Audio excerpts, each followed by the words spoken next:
नमस्कार। आज हम लोग मिडिल ईस्ट की जो संकट है, अरब वर्ल्ड में इजराइल और हमास के युद्ध संघर्ष कह लें के बारे में चर्चा करेंगे। क्यों है, कैसे शुरू हुआ, क्या इसका हिस्टोरिकल बैकग्राउंड है, भारत का रुख क्या है, दुनिया इसे किस नज़र से देखती है, क्या ये conflict will lead to the further enlargement, expansion of the conflict, and many of the experts believe that it may convert into the limited world war. Is it true? And what are the reasons behind it? So these are the very important things. For the last more than 25 days since this new crisis has started, already the world is reeling under the heat of the Russia-Ukraine war, which we have been watching for more than 1.5 years, and this again conflict between the two has sparked drastically and engulf major countries of the world, either from this side or other side. But whatever is happening, the humanitarian crisis is writ large, which we can see कि कितने बड़े पैमाने पर शरणार्थी बेघर हो गए हैं। वेस्ट बैंक, गाजा पट्टी और बाकी तमाम तरह के नाम आप अखबारों में, समाचार पत्रों में लगातार सुनते आ रहे होंगे। इजराइल की तरफ से कोई भी ऐसा सीज फायर या युद्ध को, संघर्ष को रोकने की कोशिश नाकाम साबित हो रही है। अंतर्राष्ट्रीय पहल भी काफ़ी सार्थक नहीं हो पाया है। लोग भूख से बिलख रहे हैं, बच्चे, बूढ़े निरंतर उस बमबारी में मारे जा रहे हैं। आखिर ये हुआ क्यों, कैसे हुआ, इन तमाम चीज़ों की जानकारी एक विद्यार्थी के रूप में हम सबको समझना जरूरी है। और वो राजनीति विज्ञान के विभिन्न कोर्सेज में, जो बीए और एमए के कोर्सेज हैं, MPG 001 India in the world, या बीए के कोर्सेज में 142, बीजेपी 142, 144, लार्जली आप इसका रिफ्लेक्शन देखेंगे कि दुनिया में जो घटनाएं हो रही हैं उसका ऐतिहासिक पृष्ठभूमि के साथ उसका चित्रण बहुत ज़रूरी है। तो हमास जिसका नाम आप सुनते हैं, ये क्या है? फिलिस्तीन और इजराइल के युद्ध की बात तो सभी सुनते आ रहे हैं, लेकिन इस बार ये हमास और इजराइल के युद्ध की बात, संघर्ष की बात की जा रही है। तो कैसे ये अलग है, इसके बारे में भी जानना जरूरी है। घटना की शुरुआत हम जानते ही हैं कि 7 अक्टूबर को हुई कि अचानक हमास के द्वारा आक्रमण किया गया और आक्रमण में बहुत लोग हताहत हुए, जो सुबह रात में सो रहे थे। तमाम बुजुर्ग, महिलाएं, बच्चे इस घटना से हताहत हुए। ये उसी तरह की घटना थी, एक आतंकी आक्रमण था जिस तरह का 9/11 की घटना थी। और 9/11 के बाद जिस प्रतिकार के साथ अमेरिका ने दुनिया को बताया कि भाई we will smoke out whoever are responsible for this terror attack.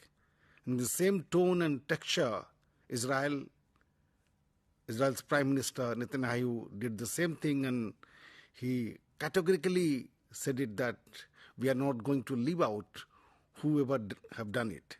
And that is how from the day, next day, Israeli forces are trying to navigate and curb each and every members of the Hamas from the Gaza Patti and West Bank. Though it is a very difficult task, it is not possible to clean them control them, because there are many tunnels have been in the last few years have been built where Hamas are operating from there, and it is a mixed like water and milk. So large members of the Hamas who have mixed up with the citizenry of the larger populace, and that is a very difficult to segregate them and kill them. So that is a very difficult task. But let's try to identify the causes of this conflict. ये फिलिस्तीन और Israel का द्वंद्व बहुत पुराना है. अगर इतिहास में इसे जगह खोजने की कोशिश करें तो ये दुनिया का सबसे हमको लगता है कि पुराना कॉन्फ्लिक्ट है जो अभी भी अनरिजॉल्व है.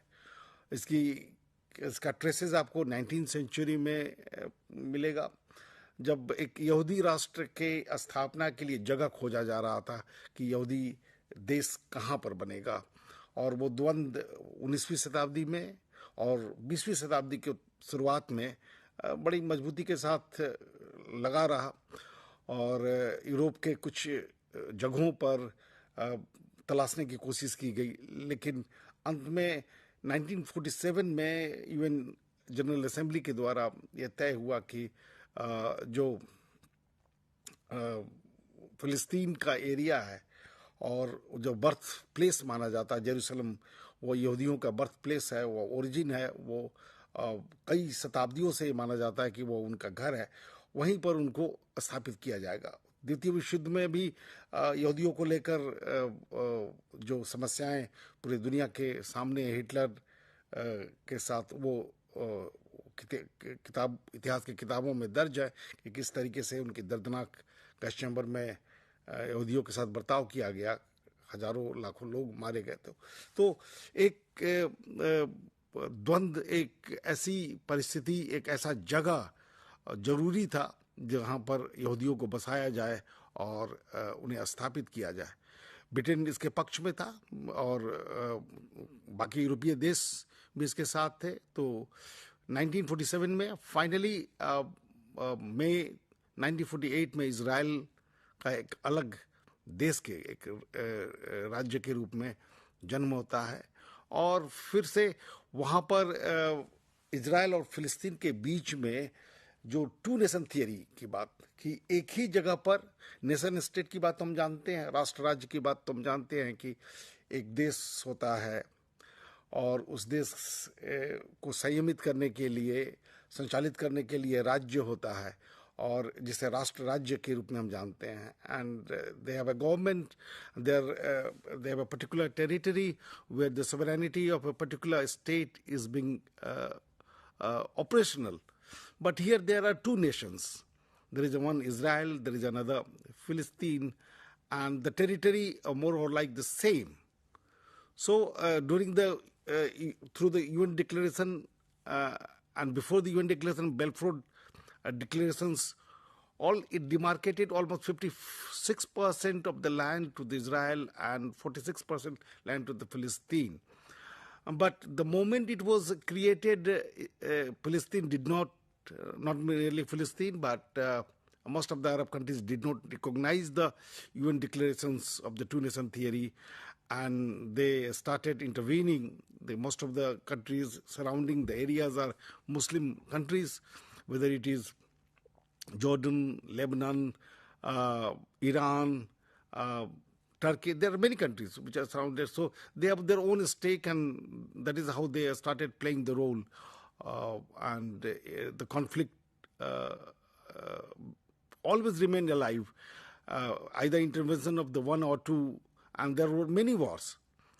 उसके बाद से आप देखेंगे कि कई दर्दनाकपूर्ण युद्ध हुए, और वो युद्ध आज भी चल रहा है.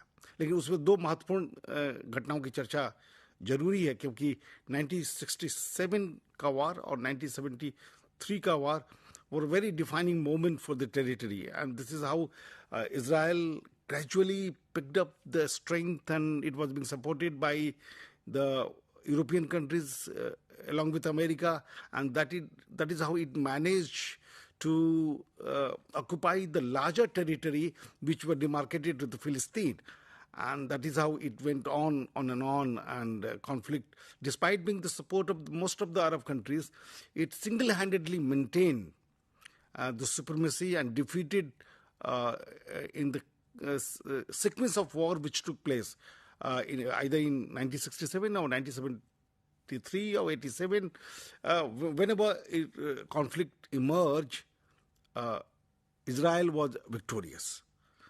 The reason were many, but the largely reason was it was being supported by America and Western power. तो इस तरीके से वहाँ पर टू नेशन की थियरी कभी भी अस्थायी रूप से दिखाई नहीं दी. अब हम यहाँ पर ये जानने की कोशिश करें कि हमास का जन्म कैसे हुआ. हमास एक यूरोपीय देशों की नज़र में एक टेररिस्ट ऑर्गेनाइजेशन है. इजराइल भी उसे टेररिस्ट ऑर्गेनाइजेशन मानता है, और जिस तरीके का 7 अक्टूबर को अटैक हुआ, उसे कई अन्य देश भी उसे आतंकी संगठन के रूप में देखने की शुरुआत करने लगे. लेकिन उसके कई अन्य स्वरूप भी हैं. The members of the Hamas, which originated in 1987, later on it started its radical instinct in the areas where the Philistines were located, largely in the West Bank, and earlier outfit of Philistine was Fatah. Fatah was an organization which had a mandate, but gradually it started declining and Hamas started climbing up.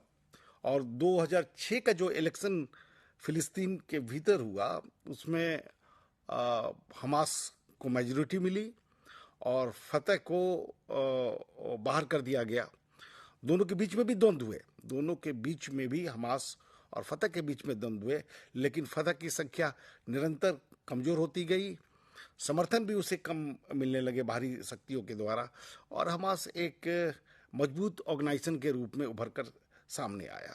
तो उसका बाहरी स्वरूप भी है, एक political outfit भी है, एक सोशल सेक्टर पे भी वो काम करता है. लोगों के बीच में महिलाओं और बच्चों के एजुकेशन से संबंधित, स्वास्थ्य की सेवाओं से लेकर उन तमाम तरह की चीज़ों जो एक स्टेट काम करता है, वो उसे करने की कोशिश करता है. तो कहने का अर्थ कि हमास एक पॉलिटिकल मैंडेट के साथ दुनिया को एक सूचना भी देना चाहता है कि we are the real Palestine and we are the representative of the Palestine and we are fighting for the cause of Palestine. अब उसकी क्या समझ है, व्हाट डज इट वांट? वो टू नेशन थियरी को पूरी तरह से नामंजूर करता है. It does not believe in the two nation theory. It wants complete dismantlement of Israel. It does not allow Israel to be there in the same areas, whether it is Jerusalem, whether it is the West Bank, or whether it is the Gaza Patti and all. So it wants to wipe out the Israel from there, which is not possible at all. तो वो उसका पहला ध्येय है. दूसरी तरफ Israel की क्या सोच है? इजराइल टू नेशन थियरी को मानने के लिए तैयार है, लेकिन एक शर्त के साथ. वो कहता है कि फिलिस्तीन को अपने आप को डिसआर्म करना होगा, यानी हथियारों से अपने आप को उतारना होगा, ख़त्म करना होगा और डिक्लेयर करना होगा कि हम किसी तरह का युद्ध या किसी तरह की लड़ाई के लिए हम विषक्त नहीं हैं. हमें यहीं पर शांतिपूर्ण तरीके से सहयोग के साथ कोएग्जिस्टेंस की नीति का पहल करना होगा, and which is very difficult to adopt. तो ये कारण है, ये विवाद है. अब विवाद को कॉन्फ्लिक्ट करने का एक और कारण है. हम अरब वर्ल्ड के राजनीतिक विवाद को देखने की कोशिश करें तो ये बात समझ में आती है कि शिया सुन्नी का एक संघर्ष है, और हमास जो है वो सुन्नी बहुल व्यवस्था को, इस्लामिक व्यवस्था को लागू करना चाहता है, स्थापित करना चाहता है. अब यहाँ पर लार्जर जो कंट्रीज हैं जो हमास को फंड देते आ रहे हैं या आज भी इस संघर्ष में हथियार और फंड देने की कोशिश कर रहे हैं, उसमें ईरान भी एक महत्वपूर्ण देश है। ईरान सुन्नी नहीं है, ईरान शिया है। सऊदी अरबिया लिमिटेड एक्सटेंट तक, चूंकि इस्लामिक जगत की बात है, वो अमेरिका प्रेरित देश रहा है पूरे गल्फ में, और वो अमेरिका के पद चिन्हों पर चलने की कोशिश करता है। लेकिन चूंकि इस युद्ध में सारे इस्लामिक देशों ने इजराइल के विरुद्ध युद्ध की घोषणा की है, तो वो उसकी भी सोच इजराइल विरोधी है। लेकिन बाकी जो अरब के देश हैं वो सुन्नी देश हैं, और वो इस युद्ध को में समग्र रूप में जो अगर देखा जाए तो भले ही हमास के साथ है, और लेकिन हमास के साथ होने के साथ साथ ईरान के द्वारा जो दिए गए सपोर्ट या ईरान के बूते पर एक व्यवस्था बनाने की जो कोशिश होगी उसके विरोध में है। तो उनके भीतर के आंतरिक द्वंद्व भी हैं। ऐसा नहीं कि सभी एक सुर में एक तरीके से इस युद्ध में शामिल हैं। उनकी अपनी अपनी सोच है, उनकी अपनी अपनी रणनीति है, जिसके कारण से उनका एजेंडा भी अलग है। अब जिस तरीके के हथियारों का पाया गया इस युद्ध में, जो यूज़ किया गया 7 अक्टूबर 2023 को हमास के द्वारा, उसमें बहुत सारे चाइनीज़ हथियार मिले। तो इस बात की भी गुंजाइश है कि चाइना इस संघर्ष में घोषित रूप से हमास के साथ नहीं है, लेकिन जिस तरह से उसने अपनी नीतियों की घोषणा की है, उससे इस बात का अंदाजा लगता है कि यूक्रेन और रसा युद्ध के समीकरण को देखते हुए और पश्चिमी दुनिया चूंकि पूरे इजराइल के साथ खड़ी है, तो अब विशेषकर अमेरिका, तो उसकी प्रतिक्रिया में चीन और रूस के ने इजराइल को युद्ध विराम की चेतावनी भी दी है, और हमास को एक तरह से सपोर्ट किया है। अब इस तरह से दुनिया बढ़ती हुई दिखाई दे रही है कि चाइना, रूस, उत्तरी कोरिया, जो एक्सेस है, जो यूक्रेन में आपको दिखाई देगा, जो एक्सेस जिस तरह से दुनिया डिवाइडेड है, उसी तरीके का नज़रिया इस संघर्ष में भी देखने को मिलता है। बाकी जितने भी यूरोप के देश हैं, अमेरिका सहित तमाम, वो इजराइल के साथ बहुत ही मजबूती के साथ खड़े हैं, और अमेरिकी राष्ट्रपति से लेकर ब्रिटेन के प्रधानमंत्री, जर्मनी के चांसलर और तमाम बड़े नेता इजराइल की यात्रा भी कर चुके हैं, और हर तरह के आर्थिक से लेकर सैनिक मदद देने का आश्वासन भी उन्होंने दिया है। तो इस तरीके से दुनिया यहाँ पर भी एक तरह से बढ़ती हुई दिखाई दे रही है। अब भारत का नज़रिया क्या है? भारत शुरू से ही युद्ध विराम के पक्ष में रहा है। भारत ने जो 7 अक्टूबर की घटना हुई उसकी बड़ी तीखी भर्त्सना की। It was a complete barbaric attack. It was a terror attack on a country which is fighting against the terrorism with the tooth and nail. And India is like one of the countries which is also on the target of the terrorist outfits. So it is always standing with Israel. So that was a very categorical and very quick statement expressed with the sentiment by the Honorable Prime Minister of India, and it was endorsed by the Foreign Minister. Many visits of the dignitaries took place, and they supported at any point of time, if needs arises, India is always standing with Israel. तो ये एक तरह से हम डिहाइफिनेटेड policy की हम बात करते हैं, जिसमें हम 2 नेशन थियरी को स्थापित करने की गुजारिश भी करते हैं कि फिलिस्तीन और इजराइल इन दोनों बातों को माने। लेकिन जो अभी क्राइसिस हुई है उस पर हम देखेंगे कि there is a change of attitude and change of approach in the Indian foreign policy. We have been always fighting for the cause of peace. We have been trying to establish the 2 nation theory. But this time, when there was a terrorist attack, we felt the kind of sentiments which Israel is facing, the kind of problems which Israel is facing, which matches with the agony and troubles of India. तो उसे खत्म करने का किसी भी तरीके से भारत ने अपनी मंशा जाहिर की है। और हम जानते हैं कि इतिहास के पन्नों में भारतीय पृष्ठभूमि को इस संघर्ष के नज़रिए से देखें तो ये नज़र आता है कि दूसरी जब इजराइल की स्थापना होती है उस यूएन डिक्लेरेशन में गांधी जी जब तक जिंदा थे गांधी जी ने इजराइल को एक अलग नेशन स्टेट के रूप में उसका विरोध किया था और नहीं चाहते थे कि एक संघर्ष की स्थिति उत्पन्न हो। लेकिन उसके बाद हम फिलिस्तीन जनरेटेड अलग राष्ट्र बनने के बाद भी हमने इजराइल को मान्यता नहीं दी और पीएलओ जो फिलिस्तीन लिबरेशन आर्मी है उसको हमने डिप्लोमेटिक से नवाजा, डिप्लोमेटिक संबंधों से नवाजा।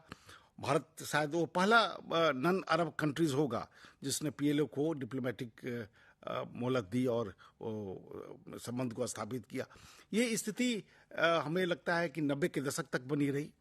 90 के दशक में 1992 में पहली बार हम इजराइल के साथ अपने डिप्लोमेटिक रिलेशन को एस्टैब्लिश करने की कोशिश करते हैं और करते हैं।